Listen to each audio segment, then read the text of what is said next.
Magluto tayo ng rice adis. Ito ng mga ingredients. May pilpil ako, kamatis na maliit na pagkahiwa, carrots, batatas, sibuyas, at saka ahos. Let's go! Hirapan akong mag-video kasi yung isang kamay ko lang ginamit ko. Initin muna natin ang kaldero. At saka lagyan natin ng yung old used na mantika ang ginagamit ko para hindi tayo hanapan ni madam ng mantika. Painitin ang mantika. Painitin lang natin ang mantika.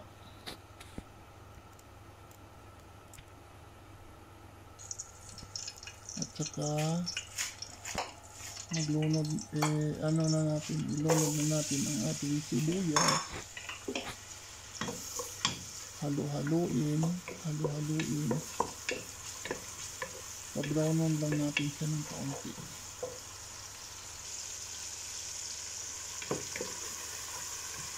Ayan, kaunti. Mag-brown na siya ng kaunti. Ilagay ang ahos. Ilagay natin ang ahos. Halo-haluin. Halo-haluin ang halo-haluin.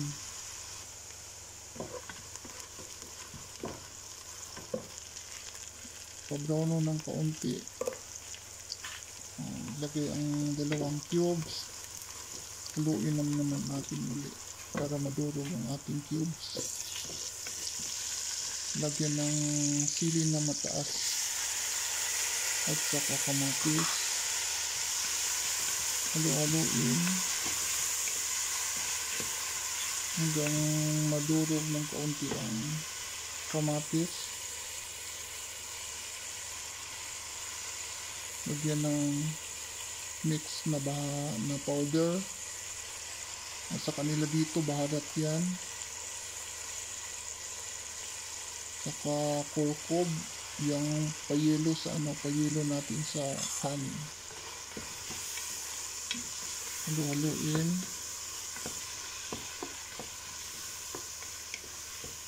Halo-haluin natin siya hanggang madurog ng kaunti ang kamatis. At saka ilunod natin ang carrots. Haluin na naman siya. At saka ilagay ang in-slice na patatas.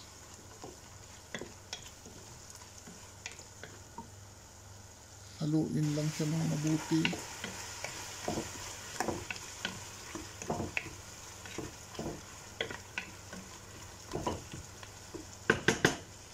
Sige, halu-haluin mo ng halu-haluin.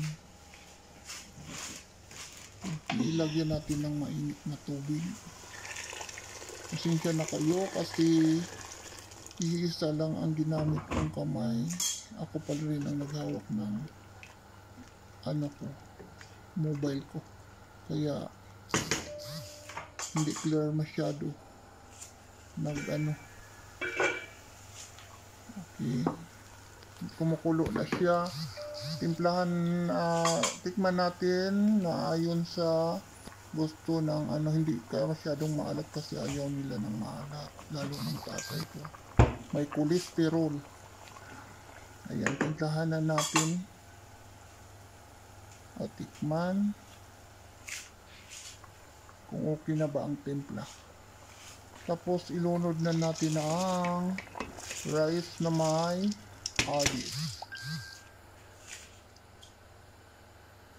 Yan. Malunod na natin. Tapos haluin lang siya. Kung okay na ba ang tubig kung makaluto na sa rice. Ayan. Itong pagkain ng mga Arabo. Pwede na yan walang ulam kasi templado na yan siya. So, kailangan lang natin siyang habang pinapahubas natin ang kanin, maglagay tayo ng sili dito sa talong. Lagyan natin sa ilalim.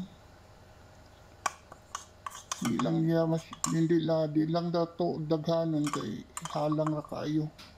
Kasi mag-aso-aso ang bungangas tong amo. Lagyan lang yan sa ilalim. May kwarto-kwarto yan, tatlong tulo na in-slice sa ilalim. Kaunti lang ang ilagay para hindi masyadong mahanghang paglagay sa rice. Ayan.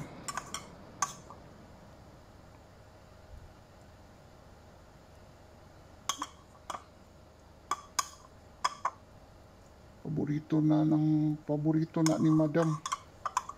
Mahilig sa sili ng mga Arabo.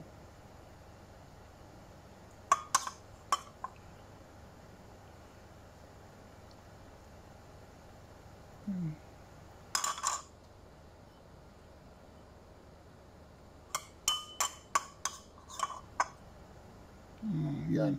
Ang talong na puti, mataas. Ang talong na malaki. Ganyan ang talong nila dito na sa atin maliit, dito sa kanila malaki. Yan. Ilagay na yan lahat na sili sa ilalim. Okay, tapos na. Ilagay na natin siya sa kanin. Hindi na natin hubason lang sa nato ang tubig. Okay.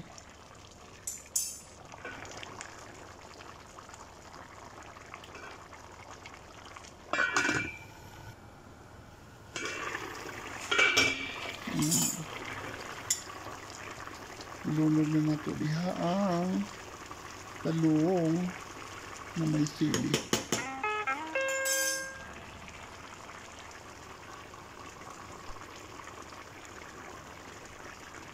Ilubong na to siya sa ilalim para maluto.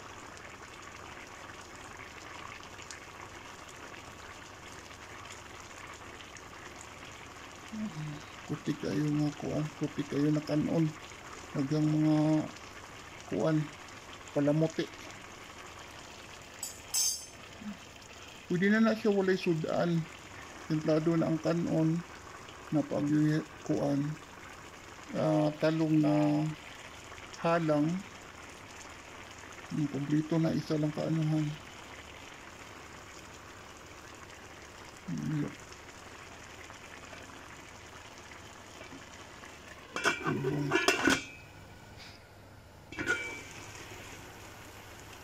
Tapos na siya. Ayan, tapos na. Balhin na nato sa gamay na apoy. Ayan na.